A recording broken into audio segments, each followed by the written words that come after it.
Okay. Hello, everyone. My name is Kadia, and on behalf of TIF, I would like to welcome you all in today's event. Firstly, I would like to thank you for taking the time to be here, but also I would like to thank you for your interest in the sickle cell disease course for healthcare professionals. I'm hoping that today you will find the presentations not only interesting, but also useful. Before we get started, I would like to ask you if you have any questions about any of the presentations. Please post your questions in the Q&A box, which can be found at the bottom of your screen next to the chat. And we will address these questions during the allocated time at the end of the session. Without wasting any more time, I would like to introduce our first speaker, who is TIF's Executive Director, Dr. Eleftheriou, who will speak, who will give you a brief overview of TIF's online educational program, but also address the questions of why developing a sickle cell disease course and why this course was developed by TIF. Dr. Eleftheriou? We can't hear you. Thank you very much, Kadia. Let me give a warm welcome to all the participants and the eminent speakers that will participate and contribute in today's webinar. And just before I go through quickly to my introductory message, I have the pleasure and honor to have with us the president of the board of directors, who will just say a very short hello to everyone and allow us to continue our interaction. Mr. Banos? Okay. Well, I'm very glad to be with you today. A big thanks to the organizing committee for organizing this seminar, especially to the speakers and to the doctors and scientists, but also for all the participants. It's a big day actually for us because it's a kind of webinar or meeting that we have not been doing in the past, but I hope that we will incorporate and we will go ahead with it and expand it as much as possible for the benefit of our sickle cellers. I'd like to thank the organizing committee. I'd like to thank the speakers, but also to all the people who are participating to this big and important event. It is important because we open the door with this webinar. We open the door for bigger activities on this specialized subject. I'd like to thank also the TIF people here who have prepared this webinar, and I wish you success to this big event. Thanks again, and Thank you. make sure, be sure that we will be with you, especially the patients. Be sure that we will be with you and that we will help you as much as we can. Have a good success. Thank you very much, Mr. President. And I think what Mr. Banos has just said to us, it's a real commitment from a federation that is very disease-specific for so many years. But as Mr. Iglesias has just said, we are opening doors to support in as many ways as possible other patients that belong to the same group of diseases. And starting very briefly my introduction, well, we know that Thalassemia International Federation has been safeguarding the rights of patients in more than 200 national thalassemia associations in more than 60 countries of the world. And we have been networking with official bodies very importantly, the World Health Organization, United Nations, Council of Europe, but also many official medical associations, importantly, the European Hematology Association. And amongst our 5 pillars of activities on which the work of Thalassemia International Federation is based, policy advocacy network, and very importantly, education constitute are perhaps most important pillars of activities. Now, we are all aware that both thalassemia and sickle cell disease are diseases of the hemoglobin molecule of the red blood cells, and as such, they belong to the same family referred to as hemoglobin disorders or hemoglobinopathies, for which initially and first the World Health Organization have promoted a number of recommendations, directives, as well as decisions in the case of thalassemia and other hemoglobinopathies, disease-specific decision, as well as a disease-specific resolution with regards to the sickle cell anemia. But a number also of other decisions and other resolutions which are indirectly related to these diseases are very helpful and contribute to the better care and control of these diseases, as well as other bodies such as the Council of Europe, the European Union, very much through its work with rare diseases and recommendations into which hemoglobin disorders are included.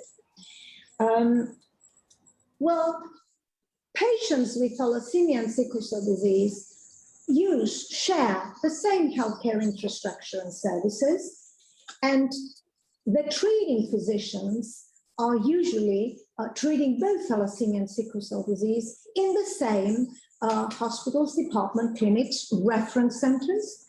There is an overlap of infrastructure and policies with relation to sickle cell disease and thalassemia. And of course, a lot of the patients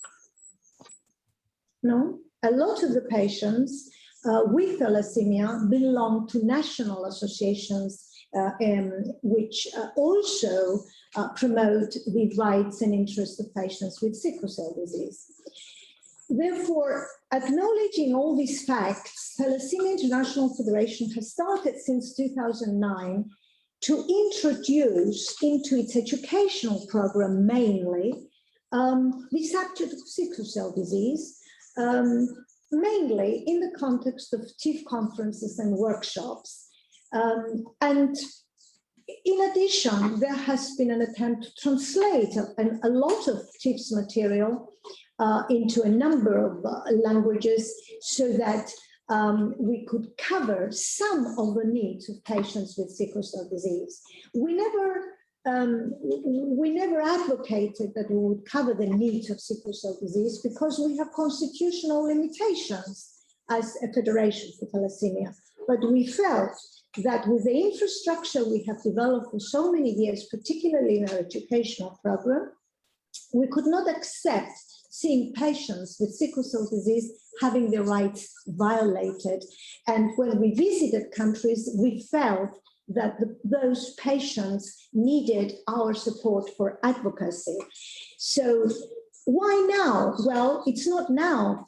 As I said in the previous slide, since 2009, we've developed a number of educational activities, but mainly in the context of events. But now there is an increasing request from TIF member associations across the world into which represent the rights of patients with sickle cell disease as well. So now there is an opportunity to share TIF best practices, because through the years since the establishment of TIF in 1986, you are aware, most of you that know the work of TIF, we have established and strengthened our infrastructure, particularly in the area of the educational program. And I must say that until very recently, there has been an absence or lack of a global, regional, or even at the national level of well-structured NGOs for the support and promotion of the rights of sickle cell disease patients. And of course, in the more current years, there has been an impressive advance in research, science, and medical coverage of issues related to the care of sickle cell disease, and therefore clinical trials are ongoing and will require more and more patient education and advocacy in order to reach an achievement and access of patients to these drugs that are coming out of these clinical trials. Already a number of them are authorized. Now, why TIF? Well, as I previously said, a number of our associations are hybrid, what we call hybrid. They represent the rights of patients with thalassemia, but also with sickle cell disease. And just to see on this slide, 62.1% of our patient associations across the world serve both thalassemia and sickle cell disease patients. And as you see down on the bottom of this slide, and these member associations are across the world, across Africa, America, Southeast Asia region, Eastern Mediterranean, and Europe. So almost across the six regions of the world, as these are defined by World Health Organization. Thalassemia International Federation has memberships, and these associations serve also the rights of patients with sickle cell disease. Now, such a movement towards creation of an educational program, an electronic platform, which you will hear more about from the contributors and the founders of this platform, patients and families will have a stronger influence on decision and policymakers in order to achieve better health, social and other care, improve survival, quality of life, and social integration. That's the benefit of joining efforts, joining in the advocacy work will lead to better results for the governments, improved healthcare systems, resource saving and resource reallocation, better service planning, reduction of disease burden caused by such diseases in a country, and of course improve the health of their citizens, which is the primary goal and commitment and duty of each government. Therefore, joining efforts and joining the work of advocacy will lead to better results. So in 2019, TIF has accepted the request of patients to move forward with the establishment of an electronic platform for the education of healthcare professionals and sharing the practices, as I said, the know-how of the TIF has developed through the years. Owing also to the development of a vast and very productive network with international experts like the ones you will hear in a moment describing the platform. So through the years 2019 until 2021, the activities that are focused on sickle cell disease have increased based on the request of the patients. I'm not going to go through these because they are in the interest of time, but I'm just emphasizing the fact that we are trying as far as possible to involve sickle cell disease patients in a number of our major programs like the TIF Access program, which is a very important project focused on promoting the availability and accessibility of advanced therapies for patients across the world globally. These are just slides to show how science has surprised us positively. Impressive research achievements in current years in authorized drugs for thalassemia. Here are the drugs authorized for sickle cell disease, others which are on the way, both drugs but also curative methods, gene editing, gene therapy, and a number of others that are in various stages of clinical research. So ending why we have proceeded to the platform why TIF has been involving and has been focusing on sickle cell disease. There is one promise that I need to make before acknowledging and thanking all these important and eminent contributors and supporters of this work of TIF, is that TIF has no intention to duplicate any activities that any other organization, global, regional, or national, will focus or will complete on sickle cell disease. TIF is monitoring very closely the work of other associations and will have no intention to duplicate. Therefore, this platform, we believe, is the first platform on healthcare professionals promoted and completed by a patient-oriented organization in support of the rights of patients with sickle cell disease. And we cannot stand to watch inequities and inequalities of our patients across the world. Last but not least, let me thank and express a gratefulness to Anne Yodumian, Dimitris Lukopoulos, who have been the real soul and heart of the electronic platform, and all the others who have contributed and are on this list.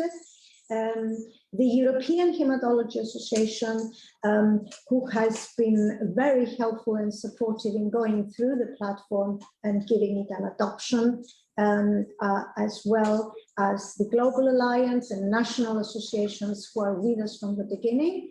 Last but not least, to TIF office staff who work very endlessly to produce as high quality work as possible, and to each and every one of the board members of the board of directors of TIF who have entrusted us and have shown confidence in us to promote the educational program. And many thanks to the president of the board who's here with us. Thank you. Thank you, Dr. Eleftheriou. Now, I would like to introduce our next speaker. It's my honor to introduce him, Professor Lukopoulos, who, like Dr. Eleftheriou has said, is one of the two main people who worked for the development of this course, not only as a coordinator, but also as one of the writers and one of the reviewers.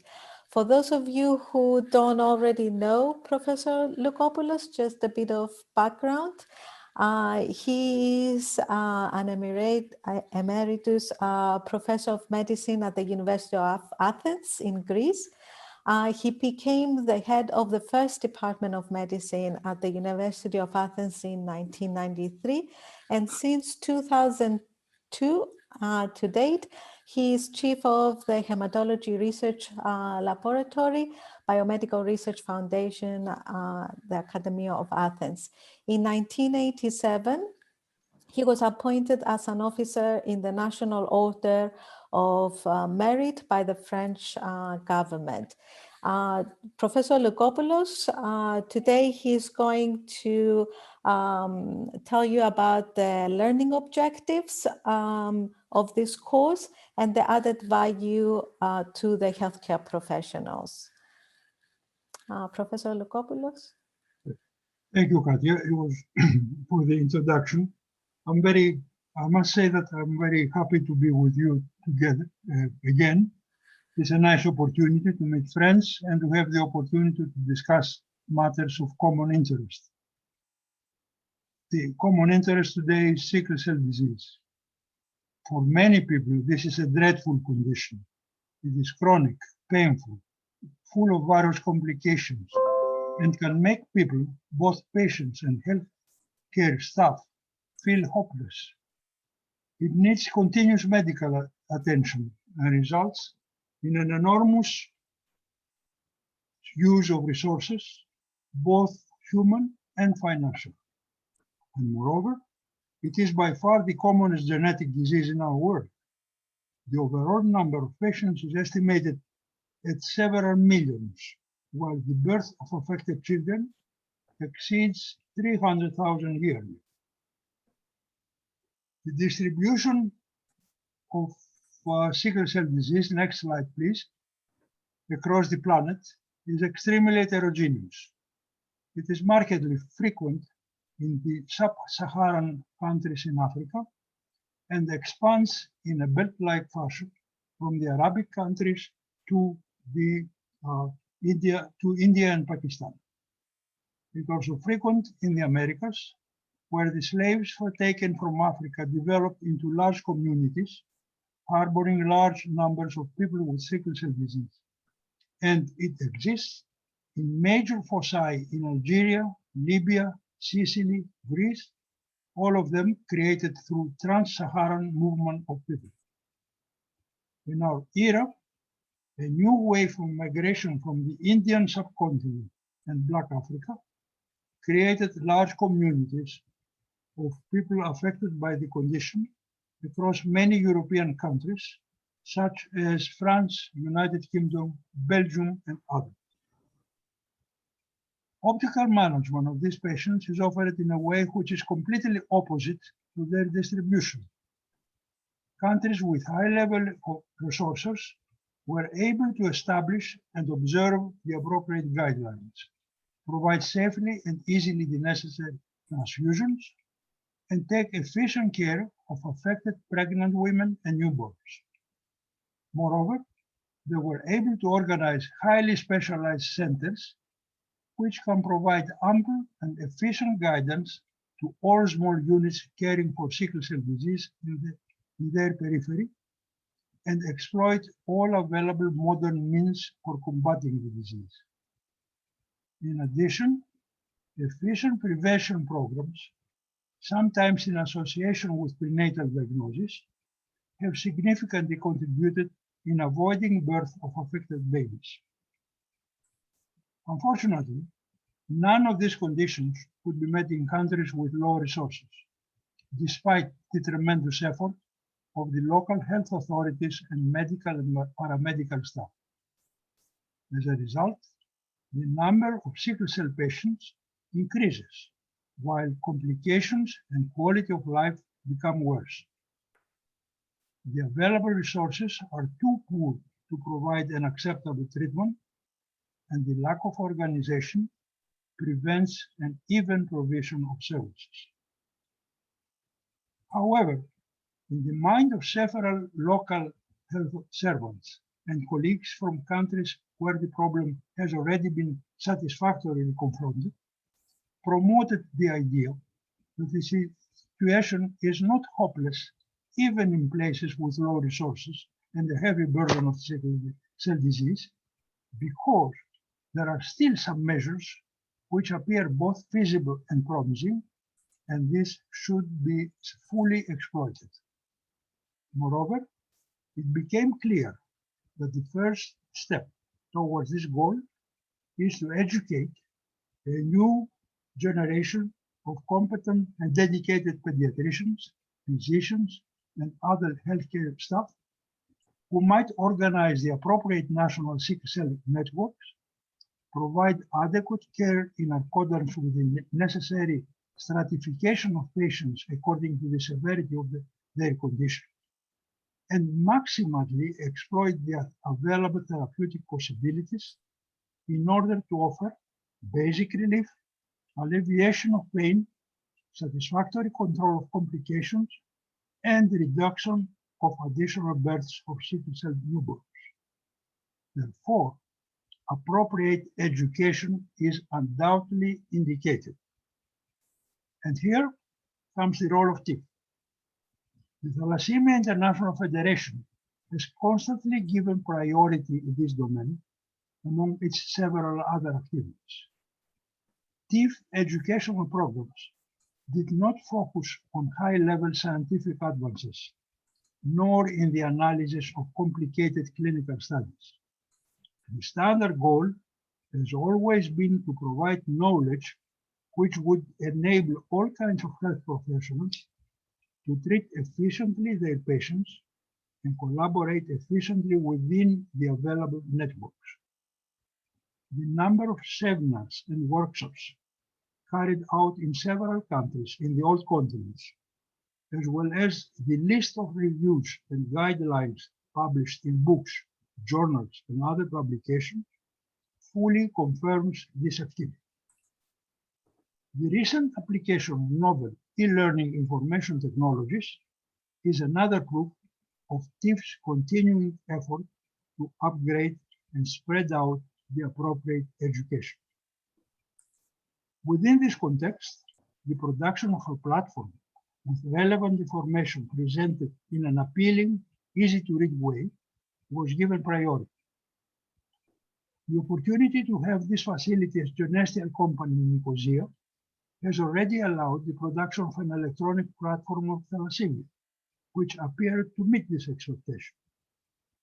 Using this experience, TIF has decided to issue a collection of clinical and organizational guidelines related to sickle cell disease, again in the form of an electronic platform, which might be easily consulted in any place and by anyone interested in this domain with access to a computer or a mobile telephone. The task was entrusted to Dr. Angar Dunman, an experienced hematologist with a long background in sickle cell disease, and myself. Anne and myself accepted the challenge and promptly established a close and pleasant collaboration between us. We decided that the platform should contain short descriptions of the major clinical forms and complications of the disease, along with simple recommendations regarding their specific care and treatment. This should be written as separate chapters by colleagues with special expertise in each field. Moreover, and in order to give the platform a more academic character, we asked each author to include briefly in each chapter some basic information on the mechanisms which cause the symptoms and support the plan of treatment in each specific condition. Our invitees responded gladly to our request. The list will be presented later by Dr. Gardumian, but here I take the opportunity to express my personal thanks for their collaboration. Editing the texts with the aim to present all of them with a similar structure and length without changing the spirit given by the authors proved a delicate and difficult step. This is a common problem when the editors must keep the text within a predetermined size, and we apologize that we had to do so in some rare instances. An additional difficulty was to improve the language for the text written by authors whose mother tongue is not English.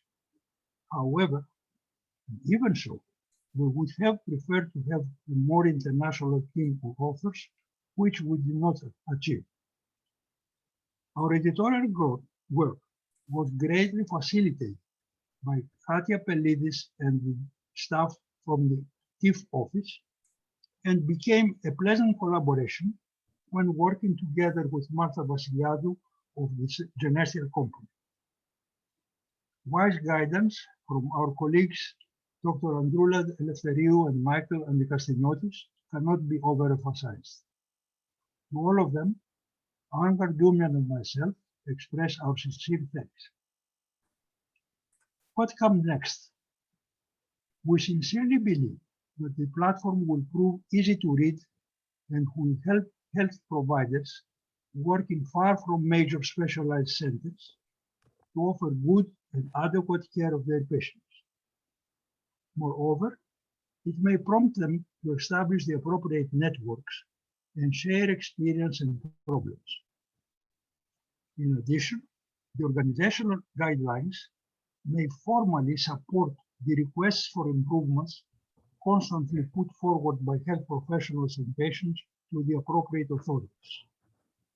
And last, the further plan would be to use the present platform and others, which may be produced in the future, as the basic prerequisites for the acquisition, following the respective examination, of a certificate in the field of hemoglobinopathies, which would help ensure the hiring of the appropriate staff for the national programs on sickle cell disease, which now appear in several countries with high frequency.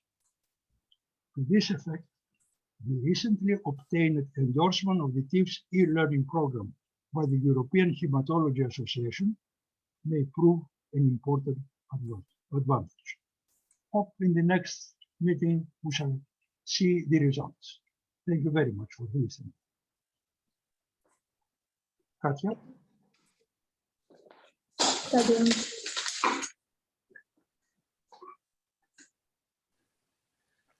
Thank you, Professor Lukopoulos. Now we have the second key person of the development of this course, Dr. Anne Yartumian, who, like Professor Lukopoulos has said, she is a hemoglobinopathy hematologist at the North Middlesex Hospital in London. She's a former chair of the UK Forum of Hemoglobinopathy and a member of the British Society of Hematology.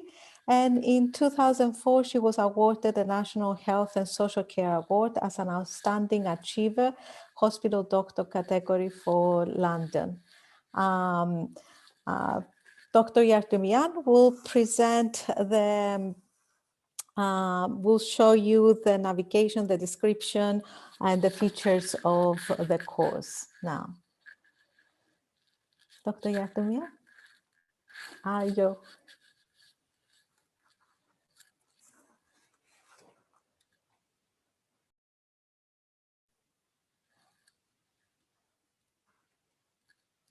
Dr. Yartumian, we can't hear you. Can you unmute yourself?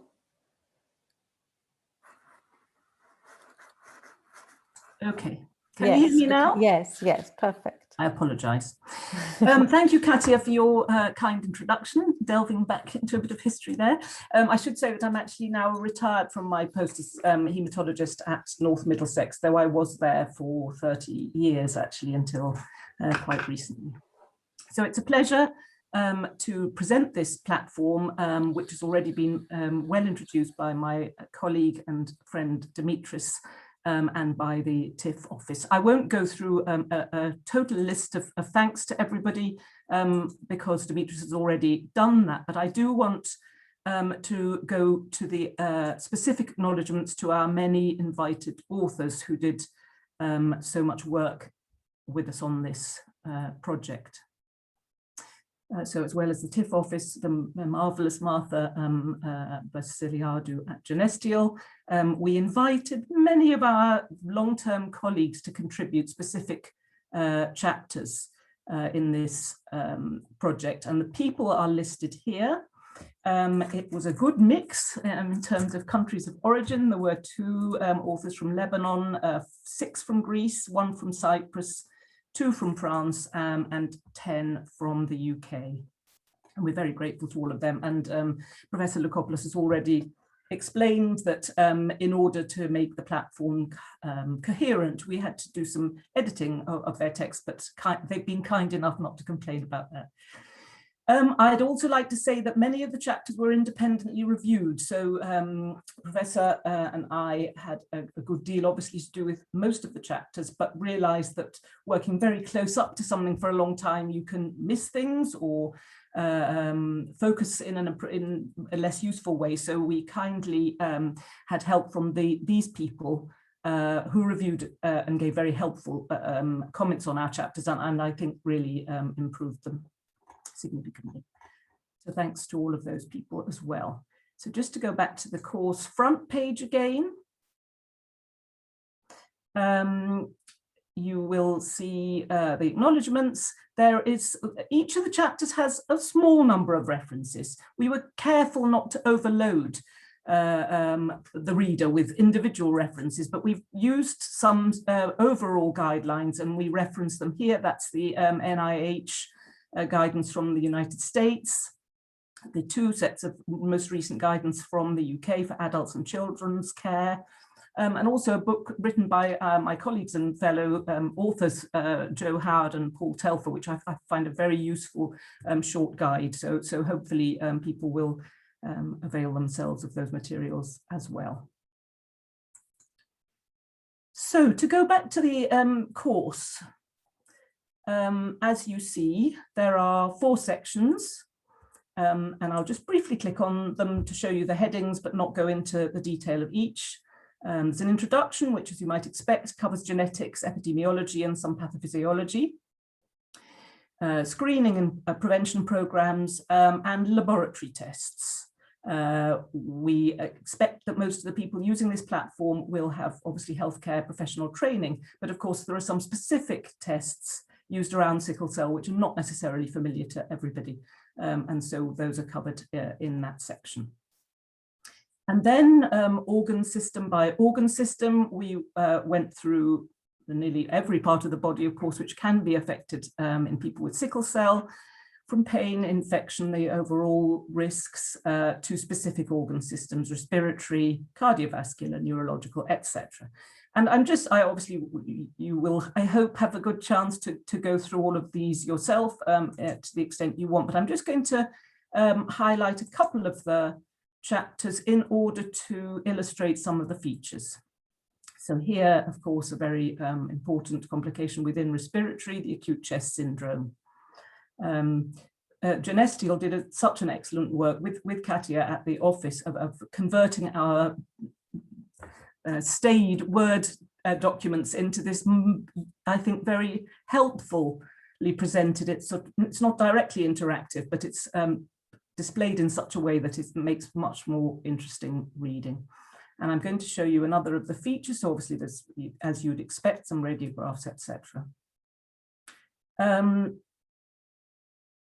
In order that the text, I'll just stop here for a minute. Demetrius's input in all of these chapters was very helpful. I'm definitely a sort of practicing clinician rather than an academic, but he rightly highlighted that the understanding is greater when there's some background pathophysiology. So most of the chapters have some, not very detailed, but some explanation of why the problems arise and how.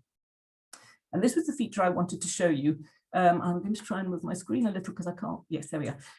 So this is called an accordion presentation. So we're talking about the problems that can contribute towards the acute chest syndrome. And we list, obviously, infection, bone marrow necrosis, fat embolism, microthrombi, sedation with opiates and so on. And each of these then opens up to show more detail of that. So in this way, the reader can say, well, actually, I'm aware of that. I don't need to know more about it. Or actually, yes, I do want to have a look and learn more about that subheading. I'll just move on to a next chapter, which is one about retinopathy, sickle cell eye problems. So each of them is, it's easy to navigate around chapter section by section within the chapters. And this was just to show the nice illustrations that figure here. And to say that each chapter has, as well as I say, a very few references, some specific practical recommendations. So we've outlined the pathophysiology in brief and narrated what we feel would be good to care pathways to put in place. But at the end, there are just a few bullet pointed specific recommendations. And at the end of each chapter, we're encouraging feedback. Obviously, this is a new platform and we want to know how people are finding it, and hopefully we'll be able to tune it accordingly. But there's the opportunity to share feedback at the end of each chapter. The next chapter I'm going to go to is the one on blood transfusion. Show another of the features. So this is a section within quite a lengthy transfusion chapter, not surprisingly. This talks about types of transfusion. And here we realize that not everybody would want to look into every detail, but we wanted to make some supplementary material available for those that did. So in various of the chapters, there's an appendix, which is accessed in a different way, which I'll just try and show you now. Let me just come back, excuse me. I'll just directly get it from here, then that's the best thing. Just takes a second or two to come up sometimes. But this links through to a PDF that gives a lot more practical information of, for example, here, how to undertake an exchange transfusion. So this is the practicalities. Obviously, we've been careful to say it must be ratified for local use, so people have to make sure that it's in line with what they would expect, but it goes into the details, including volumes that should be exchanged for various starting hemoglobins. So we hope those will be useful too. Finally, I want to talk about the organisation of care section. This, I think, while we've been talking, has clocked out, so it'll load up now. As Dimitris said, we have particularly been aware that ideally, there are ideals which nobody meets in having access to a specialist team 24/7 with totally patient-focused and prompt and appropriate care. We all aspire to that, but it's something that's very difficult to achieve, even in the high resource settings. So we particularly focused on how difficult that is in areas where there is not a specialist hospital just up the road from everybody with ready access to a specialist team. And we emphasize that ensuring equity of care to all patients and families is an exceedingly difficult challenge.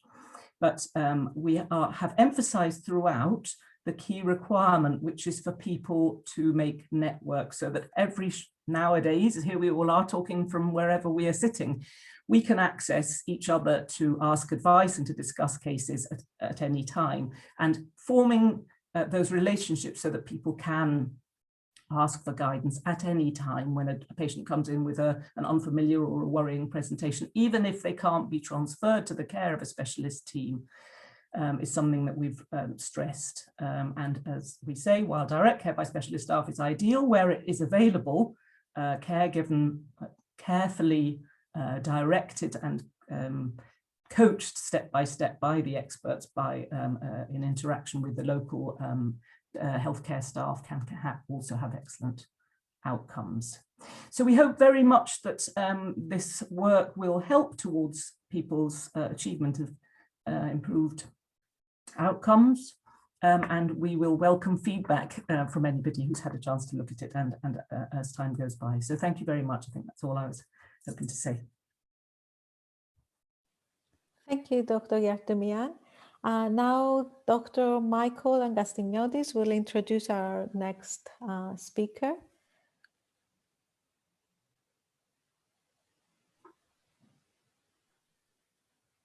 Yeah, we can't hear you. You can't hear me? No, just repeat it, yeah. Okay. Sorry. The European Hematology Association has looked through this new platform, and Professor Marianne de Montalembert is going to talk to us a little bit about it. You all know Professor de Montalembert. She's a pediatric hematologist from the Necker-Enfant Malade Hospital in Paris. She's been in charge of the hemoglobinopathy center there for some years. I won't say for how many.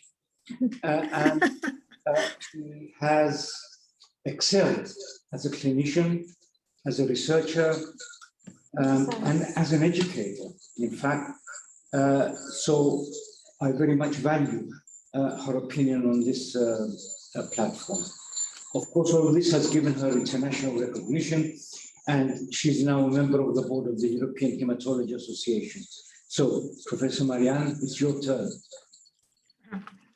Thank you very much to all of you, and I am very happy to see all of you, and I would like to thank very much Professor Dimitris Loukopoulos, who was one of my mentors, and I am very happy to see him now and very happy to be with you. So I'm going to share my screen.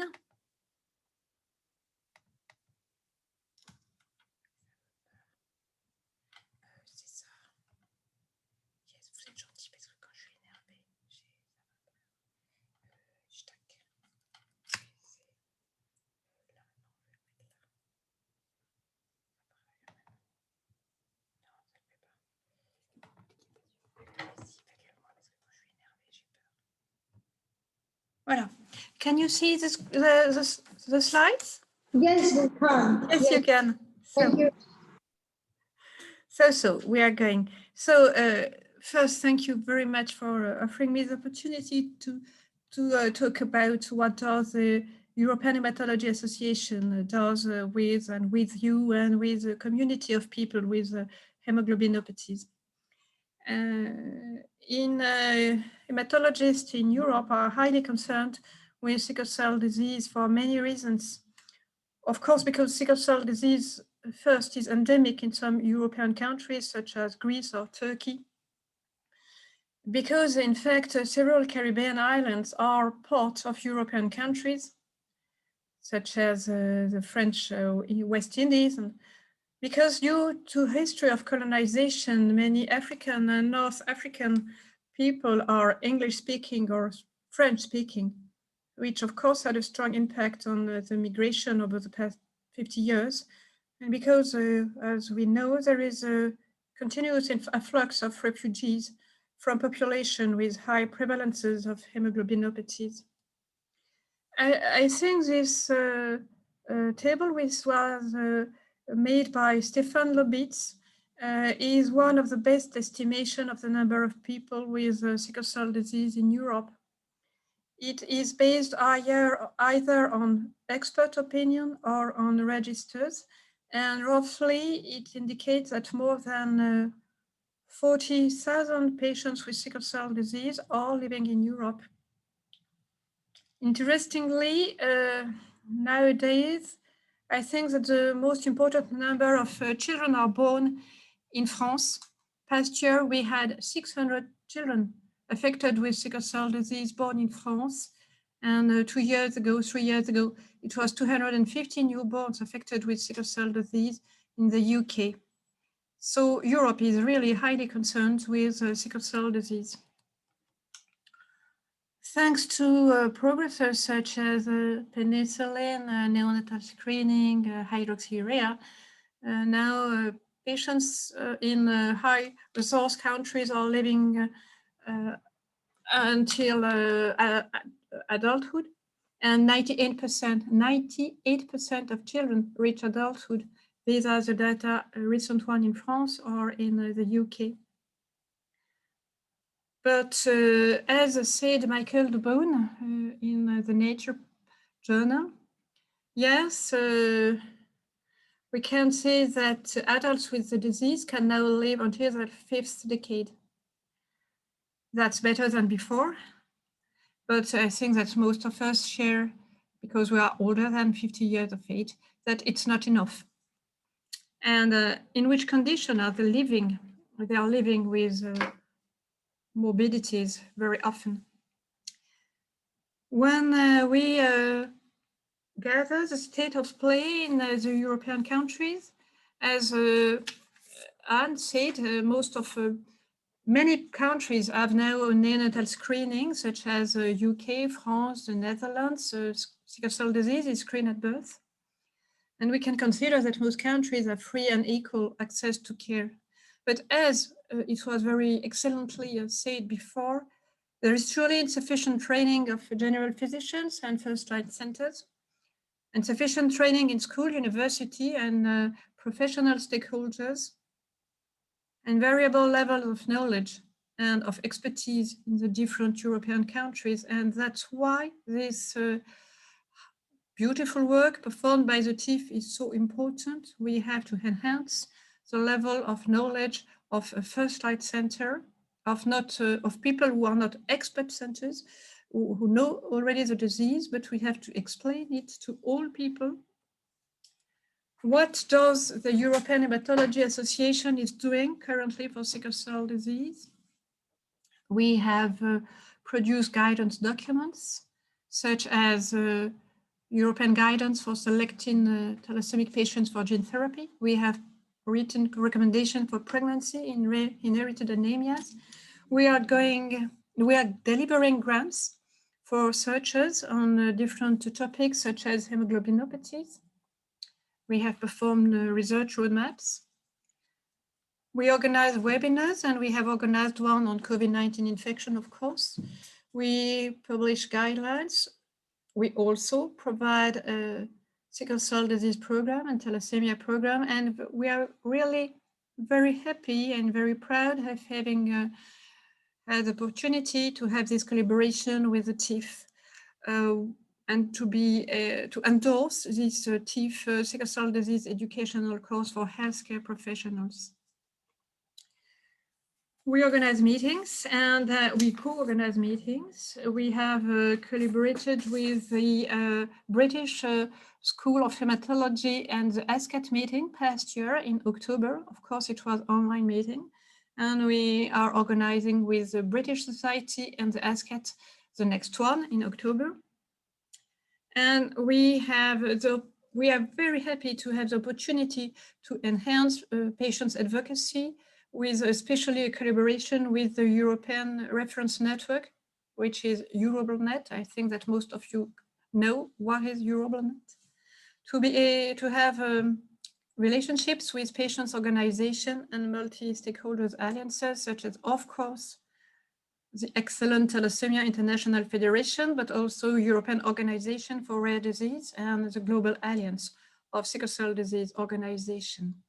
And this is my last slide. And again, I would like to thank everyone and a special attention to Professor Loukopoulos, because really he's a very good friend, very old friend, and to all of you, because I'm working with you for now. I've been working with the TIF for many, many years, and it was a great honor for me. Maxime, thank you. So thank you very much, Professor Montalembert. It has been a pleasure and an honor to work with you as well, and a great privilege also for your personal contribution, but also in your capacity as a member of the European Hematology Association. And the last slide of Professor Montalembert was very symbolic in the fact that we need sharing of ideas, sharing of best practices, and joining hands. And that's why on the program we have some collaborators with whom we're going to share the news about the platform. And the first one is the Sickle Cell Disease Global Coalition, the Sickle Cell Disease, on behalf of which Mrs. Bukola Bolarinwa is the co-chair, and she's with us. Thank you for being with us. She's a lawyer by profession, advocate, president of the Sickle Cell Aid Foundation, and a founder of Hymen Health Initiative. Mrs. Bukola lives with sickle cell disease and has also been lucky to have an excellent support system of family and healthcare providers. But she knew that this is not the case for the majority of people in Nigeria, where she comes from. But if I may be allowed to add, Bukola also across many countries of the world, this is a situation. We are very privileged to have your contribution, and I'm sure your support in joining us on this platform and in making sure that this platform becomes accessible for the benefit of the patients across the world. You have the floor. Thank you. Thank you. Thank you so much for having me. It's really a pleasure to be here. And I'm really excited for this project. So I'll just introduce myself a bit. I know you've already said that. My name is Bukola, and I also live with sickle cell disease. I currently work as the co-chair of the Sickle Cell Disease Coalition Global Issues Working Group. I'll just give you a little bit of background on the coalition and some of the stuff that we've been doing and how we hope to align with this particular project. So the Sickle Cell Disease Coalition was established in 2016, and with the goal to amplify the voice of people living with sickle cell disease, as well as promote awareness and improve outcomes for individuals living with sickle cell. Currently, we have about 90 members in the coalition, which includes the Thalassemia International Federation, and the members represent a varied group of patients, providers, researchers, industry, and philanthropic and other national and international organizations, all collaborating to further the coalition's mission. It's intended to serve as a platform to encourage stakeholders to work together to develop and implement important projects such as this particular platform. ultimately to improve the outcome for individuals living with sickle cell disease. The coalition's work primarily revolves around advancing access to care, research and clinical trials, health professionals, education, which this falls under, and training, as well as improving global sickle cell disease care.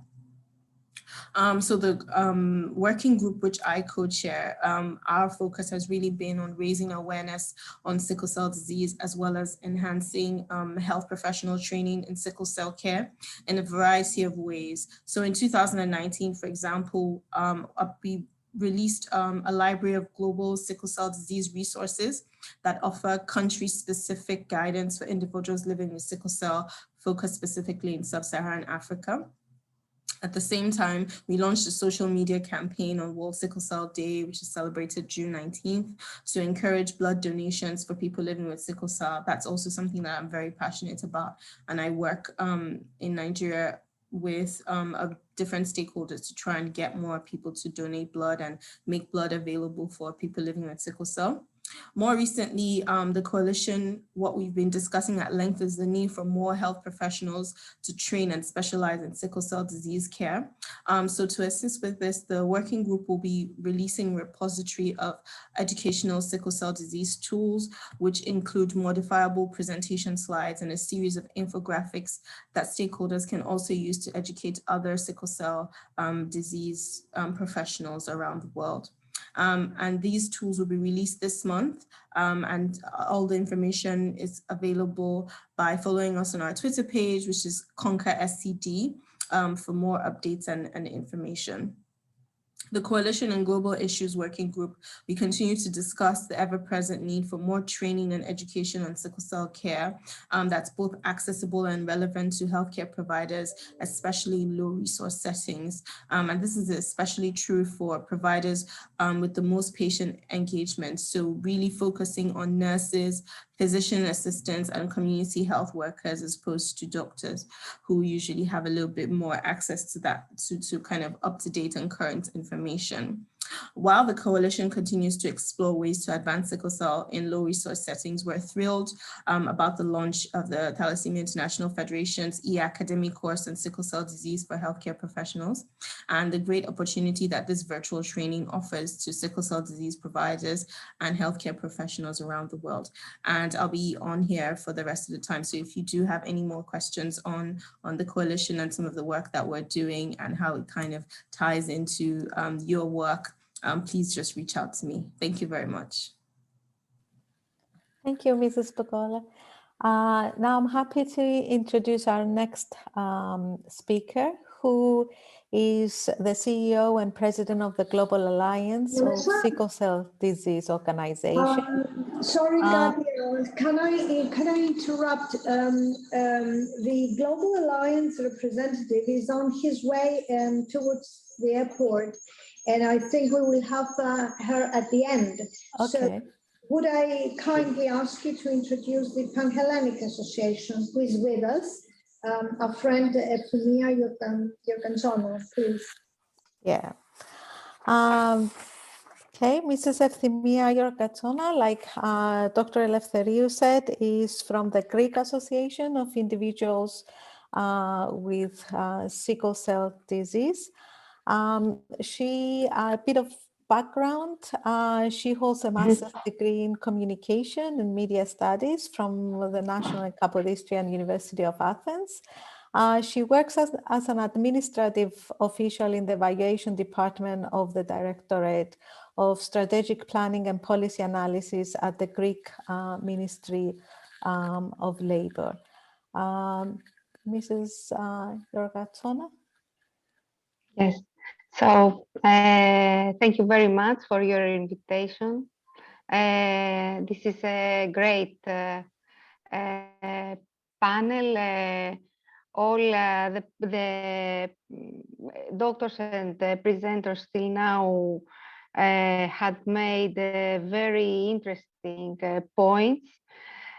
So I want to introduce a bit our association in Greece. Pan-Hellenic Association for the Protection of Patients with Sickle Cell Disease was established in Athens in 2005. Of course, it is a non-profit association, and its creation was an initiative of patients, and its objective was, and is still today, the betterment, improvement of the quality of life of patients with sickle cell disease here in Greece, the advocacy of their rights, the enhancement, enforcement, and their independent living, and also its aim is to inform the public opinion about this disease. So the association has successfully organized 3 scientific Pan-Hellenic conferences till today for sickle cell disease, and has co-organized, along with the Greek Thalassemia Federation, one informative event about sickle cell disease and thalassemia, and many other informative seminars. Through all these actions, the association aims to contribute to the furtherance and the advancement of scientific research and to the dissemination of scientific knowledge. So I want to say, as I have said in previous webinars that we have here with TIF, that I find this educational course for professionals very, very important. First of all, I want to say that my expectation is to give doctors all this knowledge that they need to treat better patients with sickle cell disease. And of course, it would be very important to connect all these specialists, all these doctors, all these medical professionals with networks of knowledge throughout the globe. Special expertise in the various fields is also very important, because sickle cell disease is a polysystematic disease. So specialized medical fields and the knowledge of the treatment of different symptoms, it is something that is very, very important to be given to all these professionals. I don't want to say anything else. I very much thank you for this initiative. I'm very much waiting of all this platform and the educational course to start working for all the medical professionals. And here in Greece, we are going to disseminate this action in every way that we can, as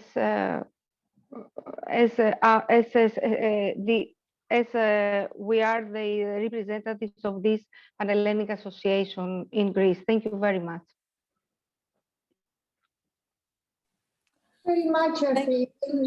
Always your comments and your contribution is very important. Probably at some stage we would think, if we feel the platform is at that level of usefulness, probably translating to other languages, including Greek, like we have done with the guidelines, and we feel that the translation to the language is very important. Although a healthcare professional platform probably is of less importance in translating it.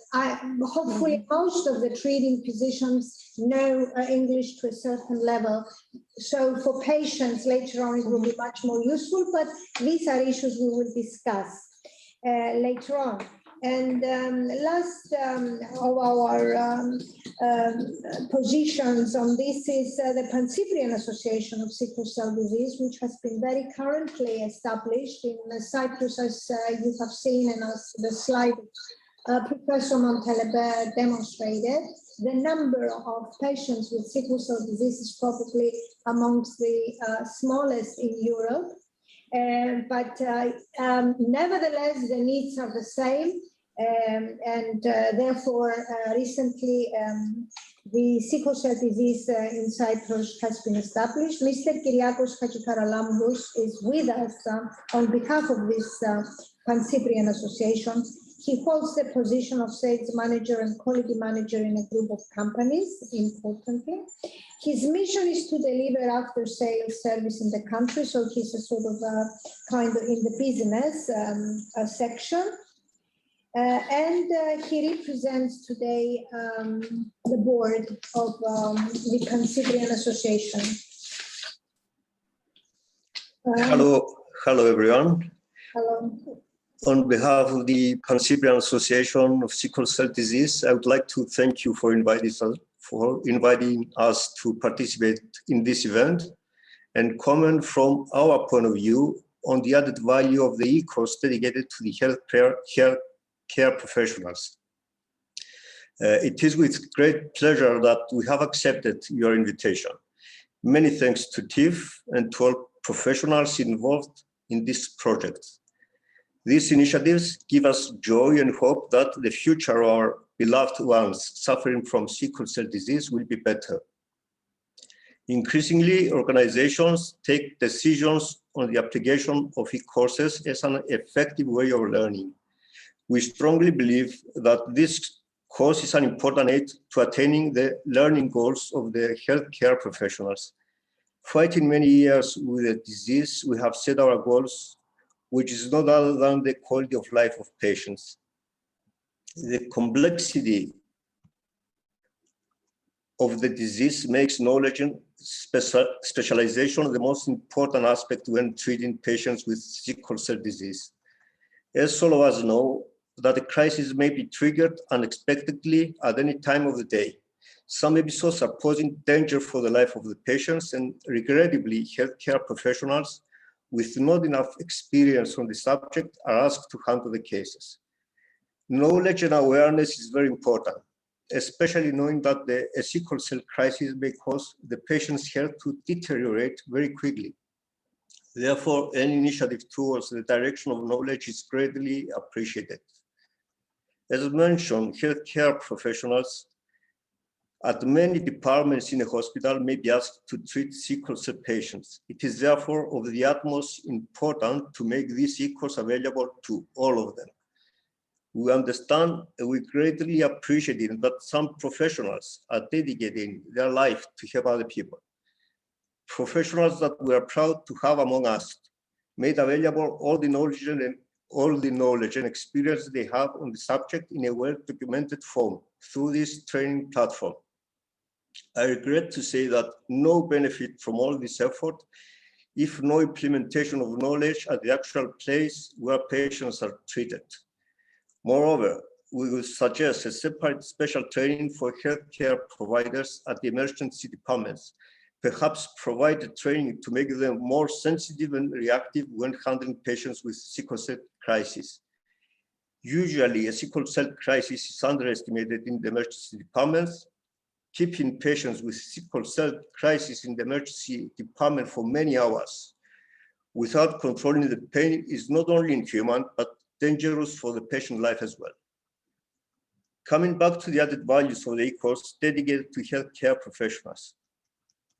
As all e-courses offers healthcare professionals more opportunity to engage in learning activities independently because it is permanently at their disposal and can be offered regardless of place or time. With the management facilities offered by the e-course, it is possible to keep the publication, authorization, and programming of learning activities transparent for all of those involved. As a management tool, it offers the possibility of checking individual progress. It may indeed provide a detailed and up-to-date overview of the learning activities and experiences, but it remains to be seen whether the knowledge and skills are actually available and applied. By comparing the required knowledge and skills with the available knowledge in courses, gaps in knowledge and deficiencies in skills come to light. By adapting e-course to this, made-to-measure solutions can be provided. Virtual classroom trainings, for example. But more important is to identify healthcare providers in all departments where sickle cell patients are treated and who are willing to get involved and improve their knowledge on the subject. Provide them access to this e-course and to all e-courses to follow, monitor their progress and improve their knowledge and skills. Perhaps this is a major added value of the e-course dedicated to healthcare professionals. They can then act as sickle cell consultants for other care providers in their department. We hope and believe that it's about time to make sure that all knowledge and experience available is applied by all healthcare providers treating patients with sickle cell disease. Thanks to our doctors at the thalassemia departments who are well trained and continue to be trained, but knowledge should be available and monitored to other professionals handling patients with sickle cell as well. Thank you again for inviting us in this event, and hope everything will go okay in the future. Yes, thank you. Ladies and gentlemen, one of our speakers hasn't yet arrived, so I'm going to go straight to the questions and answers session, and hopefully when she arrives, you can we will give her a turn to speak. Basically, we have quite a number of questions that have arrived. I want to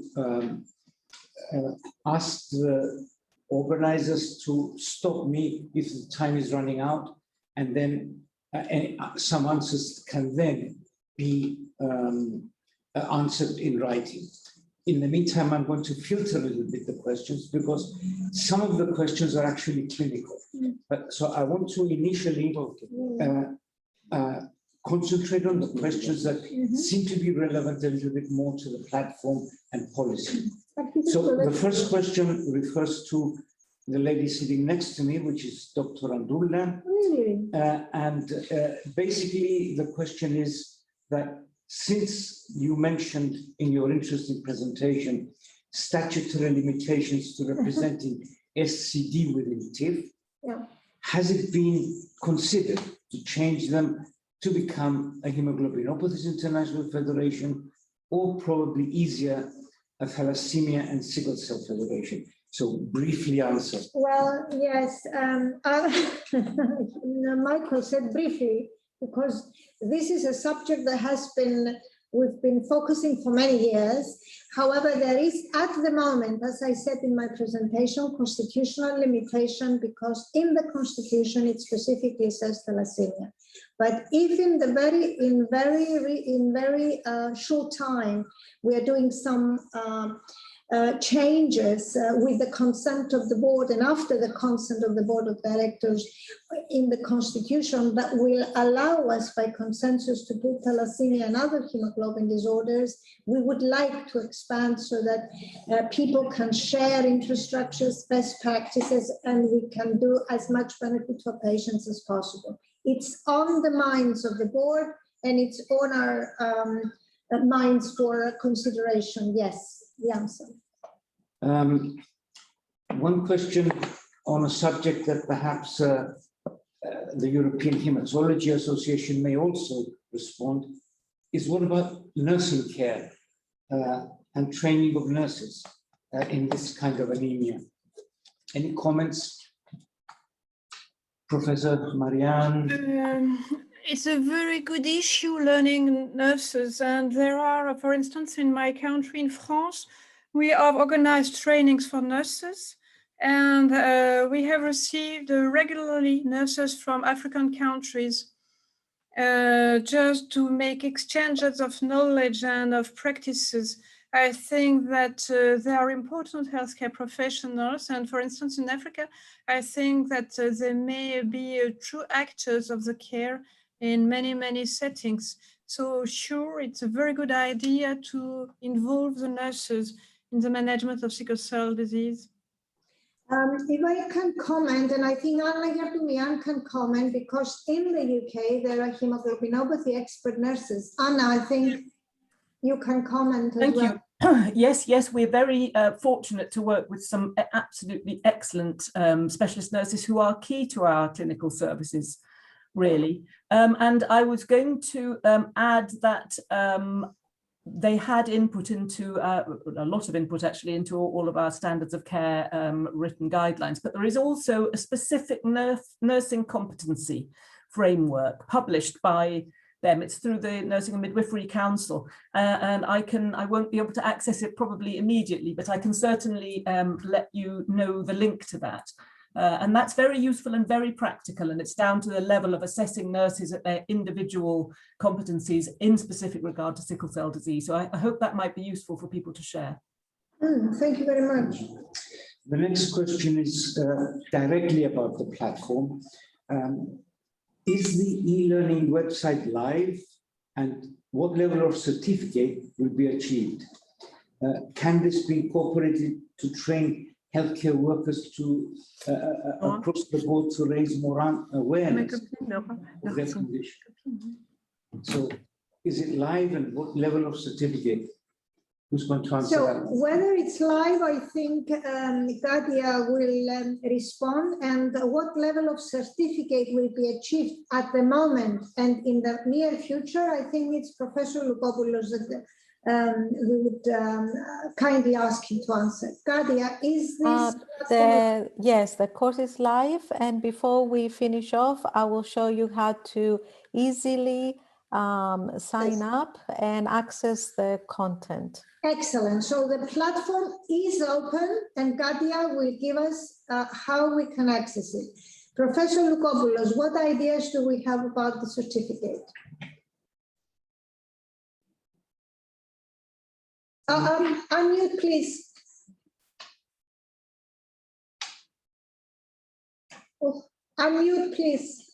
We cannot hear you. Dimitri, t'es fermé. Le micro est fermé. Unmute your microphone, Dimitri. Good. Now, I believe that you don't imply a certificate in sickle cell disease. My personal view is that if TIF or the other organizations, this is another problem which I would like to discuss further on. We should create a certificate in hemoglobinopathies. And this perhaps should be based on on some kind of examination once a year, so like the examination the Hematology Association does, and contain questions, both practical and theoretical, on those topics. I think that there should be some kind of collaboration. You cannot have one certificate by TIF, another by the University of so-and-so, and the other one from the French group, who are equally active, and then we have another kind from the Americas. So one has to devise some kind which should be international somehow. Is that useful? I believe it is useful. Perhaps not for places where there is a lot of expertise and a lot of organization, but we must think of places which are now starting their own programs. And since they are starting, it is better to start well. And so they have to hire people, they have to organize, and in those places, a good certificate might be a blessing, because there will not, we shall avoid non-organized movements here and there. I believe it can be done. It needs some kind of preparation. We have to see the way of assessing the knowledge of those people who want to take this examination, how to do it. Perhaps devise fictional case studies and devise multiple questions. It's not an easy task, but I think it is useful for the years to come. Thank you very much, But Professor. if you allow me to expand a little my thoughts, we, not you, I mean, my generation is gone now, but your generation, from what I see, is this generation of the 70s. Generation of the 70s is okay. We know we are experts, and so you are experts, and so on. But there is a gap after you. This very important problem, and this can be solved only by education. There are no people coming after you. We must form new people, young people. We must appeal and bring in the game people who are at the 30s and the 40s, who will take over the problem of thalassemia and sickle cell disease. There is a gap. And Thank you very much. We need to educate people. This is important. Yeah. And it has to be considered very seriously. Thank you.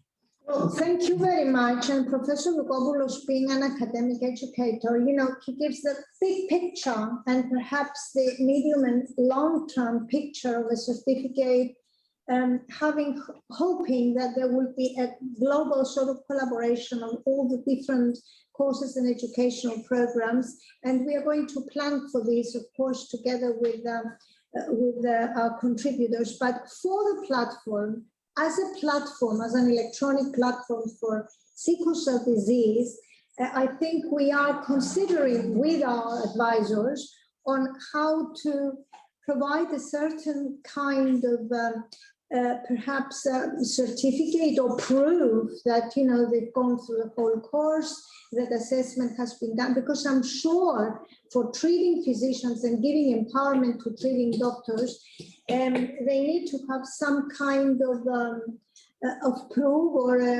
or a certificate that they've gone appropriately through the platform. There are different levels of education. Doctors can just go through just to get refreshing their knowledge.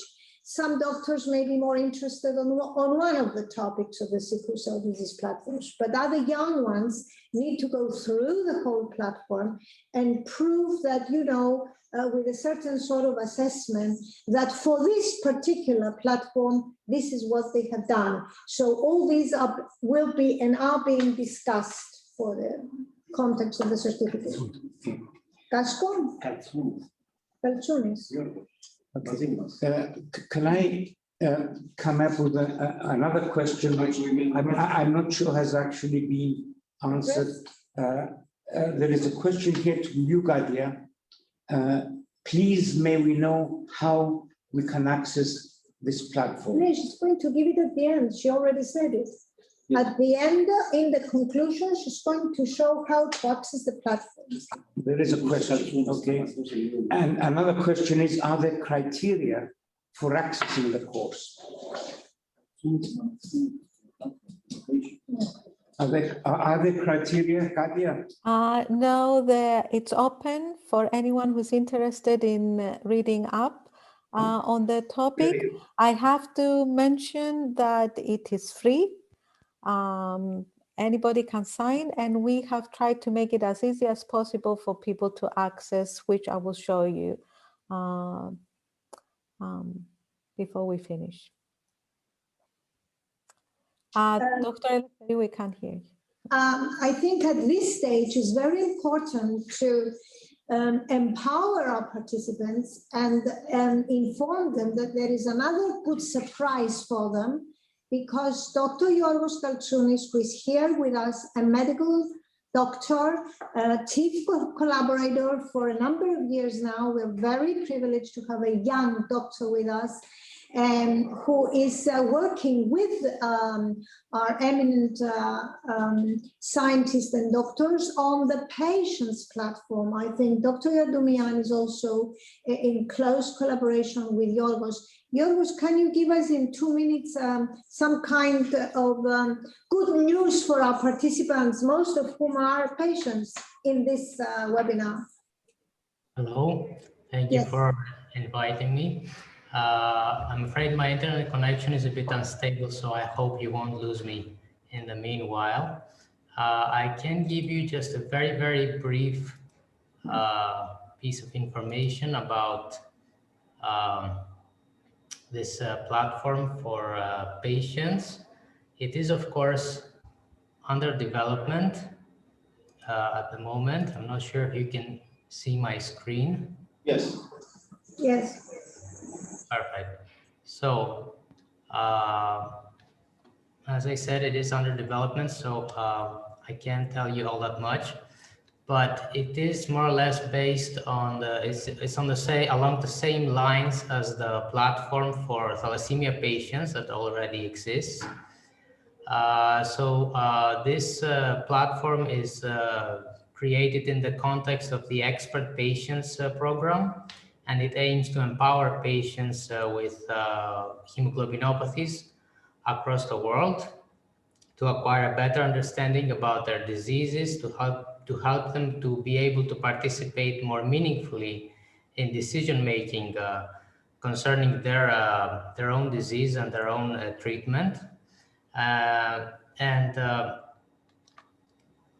So, as I said, the platform that we're designing for the sickle cell disease patients is based on a similar format as the platform for thalassemia patients.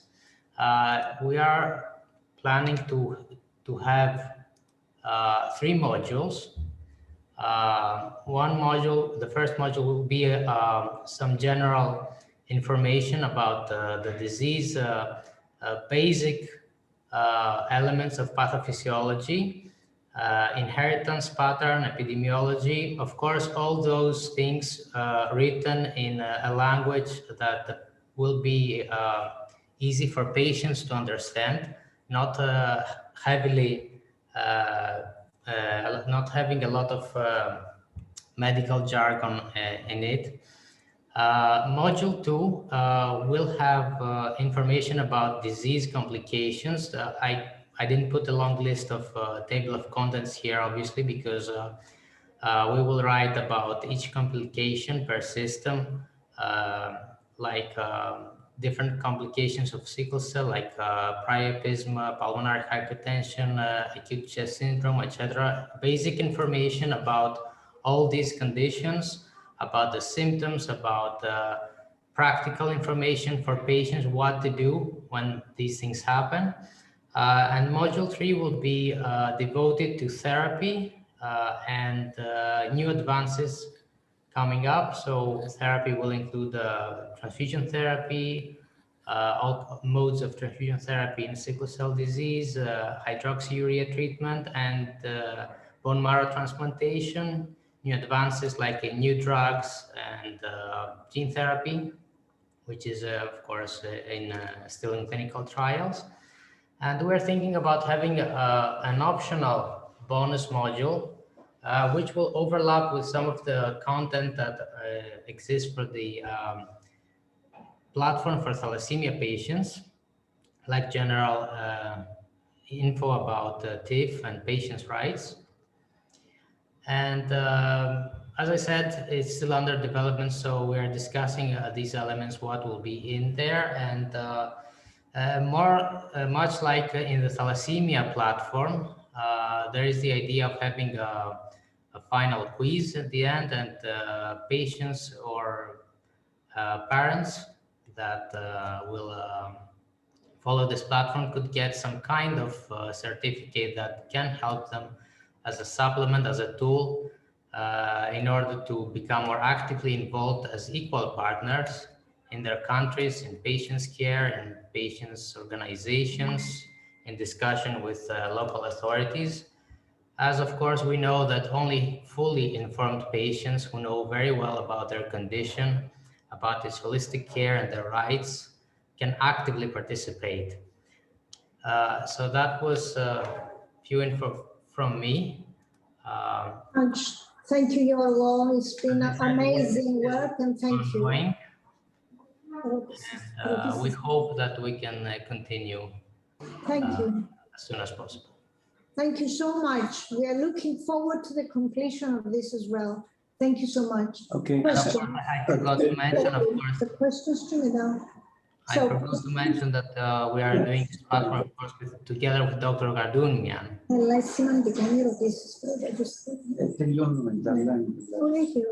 Okay.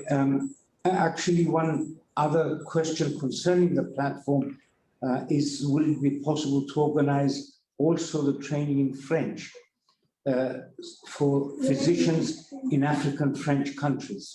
You mean translating the French Yes. language? Well, that's something we've said before, that yes, there will be further up with the contribution and support of Professor Montalembert and the contributors. Of course, the translation in those languages that we have requests, and that is going to be of benefit, because we have tried the translation of the thalassemia platform in a number of languages. We have it in about 10 languages, but we have noticed that there were languages that were not using the platform for various reasons. And, you know, we will try first to see who is requesting it, where is going to be more available and accessible, where people need it most. And yes, of course, translation is very important, particularly for the patients.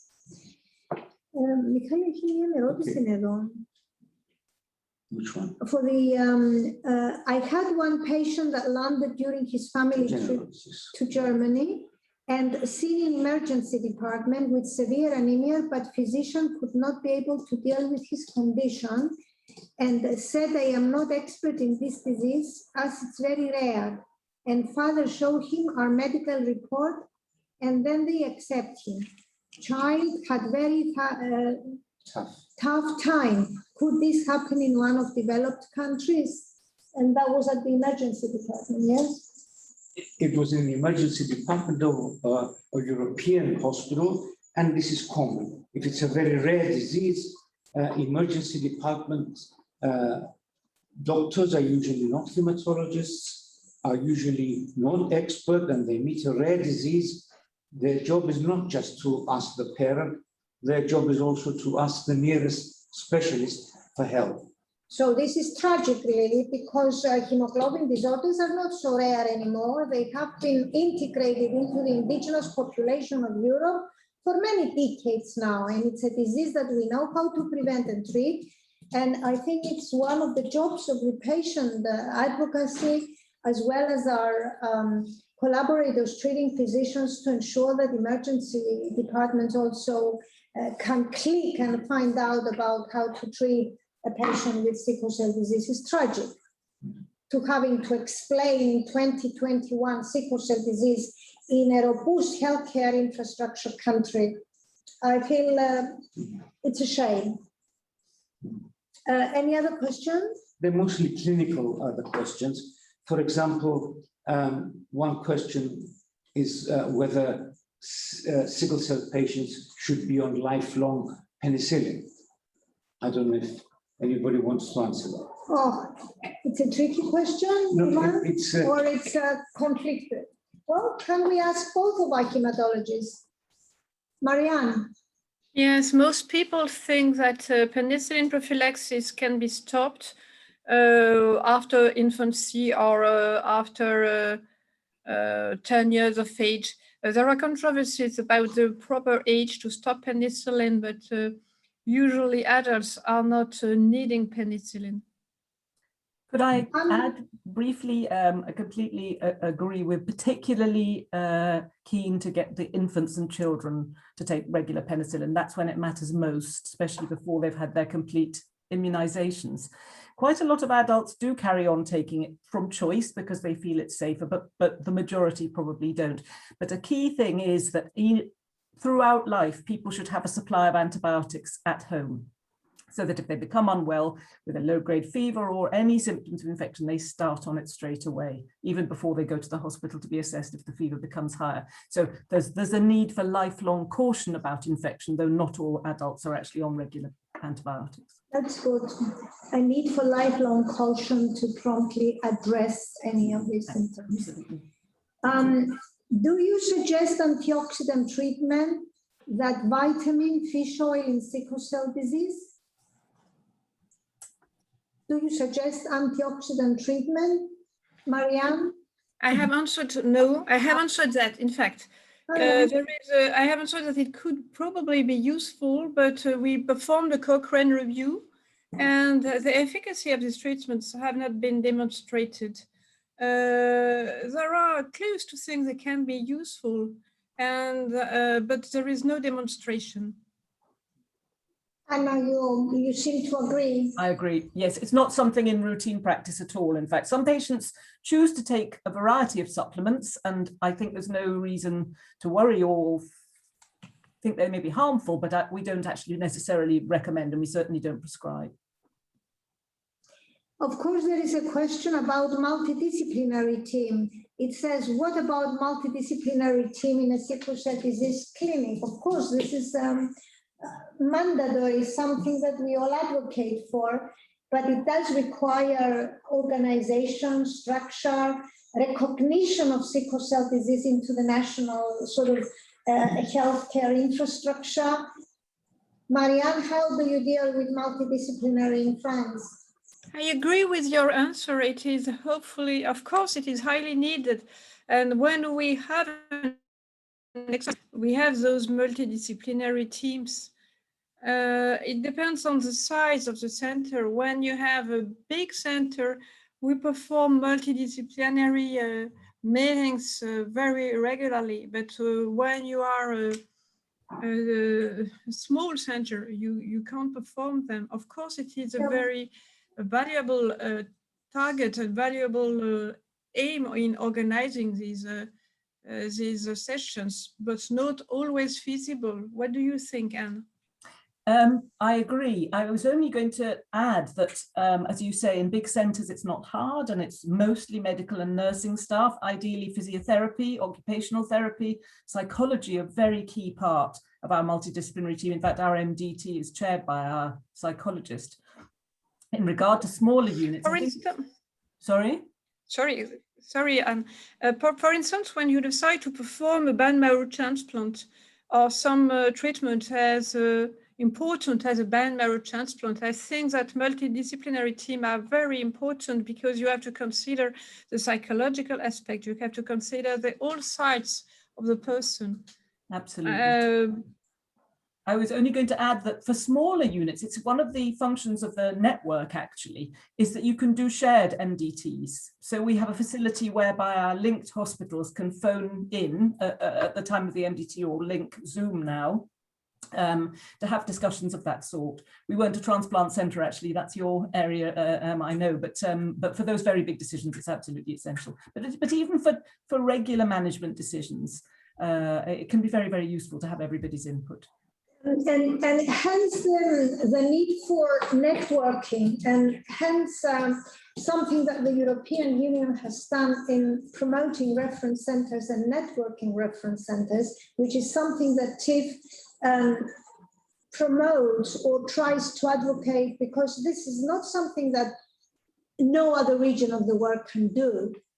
So networking and existence of reference centers within a country, across a country, and networking when it's not possible in a country to develop a reference expert center, I think this is something that we promote in other regions of the world, networking of centers of expertise. Any other question? I think, of course, people are asking for translation into the Arab language. It's the same answer. We'll try and see what kind of, in inverted commas, market there is for the platform in a country, and of course we'll be able to translate it. Any other important question, Michael? No, I think we should go straight to Mary, who is now with us, and has joined the group. So Mariam Pomam is with us, and she's the current CEO president of the Global Alliance of Sickle Cell Disease Organizations. We are very happy that we are sharing this with the Global Alliance as well, and with as many organizations as possible. We want to share it. We are not intending to duplicate results. Therefore, we are intending to support activities. Thank you, thank you, Mary, for being with us. She is a clinical psychologist by profession and has served the sickle cell community at the largest adolescent and adult sickle cell clinic in Ghana. Thank you very much for being with us and for supporting this activity. Thank you so much. Thank you so much. And I'm very sorry for joining in late. I had an emergency. Hello, everyone. On behalf of GASDO's Board of Directors and the entire community, I want to take this opportunity to acknowledge and thank Thalassemia International Federation for putting together the TIF Sickle Cell Disease Educational course for healthcare professionals at a time like this. It is worth marking this day because of the health inequalities, stigmatization, and treatment barriers, coupled with high disease burden, especially among individuals living with sickle cell disease in low and middle income countries. In my role as president and CEO of GASDO, one of my goals is to eliminate geographical health inequalities. And one of the surest ways to win this war is to improve our knowledge in SCD. Education is the safest vaccine of health inequalities and the stigmatization we face in SCD daily. It is time for us to come together and work towards eliminating these vices. I'm inviting each and every one of us to join Thalassemia International Federation in carrying out this mission to make sickle cell disease educational resources available to healthcare professionals to improve care. Let us all take advantage of this great opportunity and resource and share. This is going to be done by all of us together for the benefit of our entire community. This is the only way individuals living with sickle cell disease can live a good quality life, realize their dreams, full potential, and gain equal participation in global development. Thank you so much. I'm grateful. Thank you very much. We are grateful. You have touched three very important words, Mary. Thank you. Join hands, share resources, and address inequalities. This was the theme of the World Health Organization, the International Health Day that was a couple of days ago. And of course, the theme of the 8th of May Thalassemia International Federation, sharing and addressing inequalities, particularly in these very challenging periods. Thank you so much for what you have just said. It's a good conclusion of the webinar. Katia, you've got the concluding remarks, thanking everybody on behalf of TIF and in my capacity as the director. I have no words to express my gratefulness to the scientists, to the academics, to the founders of this electronic platform, Professor Lukopoulos, Dr. Anna Yerdumian, Professor Mariana Montalembert, the contributors of the platform, each and every one, the representatives of the patient organizations, Cyprus, Greece, Global Alliance, the coalition, and of course my colleagues in the office, Dr. Michael Angastiniotis, and the office that are still working behind the scenes. Thank you so much. Katia, you've got the last word. But before, I think Michael should have a last word, and then Katia. No, I don't have a last word. I just want to thank everybody for sure for helping us out with this platform. It's a very important educational tool, and there are many gaps to be filled. With Mary, I totally agree that what we are experiencing in both thalassemia and sickle cell disease is inequality. Whether we as an organization of patients, whether we as health professionals can actually effectively address what is a more complicated issue, this issue of inequality. It's not just medical, it's also economic, it's also social, it's also cultural. And we have a long way to go. The educational platform is one tool. It's one important tool to help us move forward and reduce inequality. But we have a lot of things to do. Thank you. Katia. So you had a last word to say. Thank you very much. So Katia. Thank you. Thank you everyone for your participation. I just want to show you very quickly how easily you can see the sign up. Let me share my screen. Give me a second. Okay, I'm going to show you from TIF's website because you might find other things interesting to read. So if you go from TIF's website, you go to education. Okay, we have all our online courses are under the TIF e-Academy. So once you click on TIF e-Academy, you see the courses that you can sign up for whatever you're interested. We presented the sickle cell disease e-course for healthcare professionals. Once you click here, it has information, and then we go to the academy.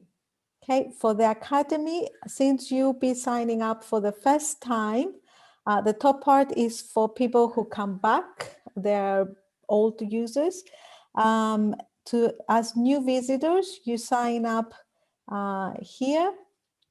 You agree with the privacy policy and everything. Okay. And then you complete this form and your account is created and you have access to the course of sickle cell disease that Dr. Yardumian has already shown you. Okay, once you visit back, then you use your username and your password that you have already chose when you were completing this form. It is free. Anyone can sign up. So please do, and please leave your feedback. Any feedback that would help us improve, it's more than welcomed. Well, thank you to each and everyone. And have a nice afternoon, a nice evening, a good weekend. Please keep safe. And we are here for any questions, any concerns, any suggestions, as Katia said, very welcome. So good afternoon to everyone. Thank you. Bye-bye.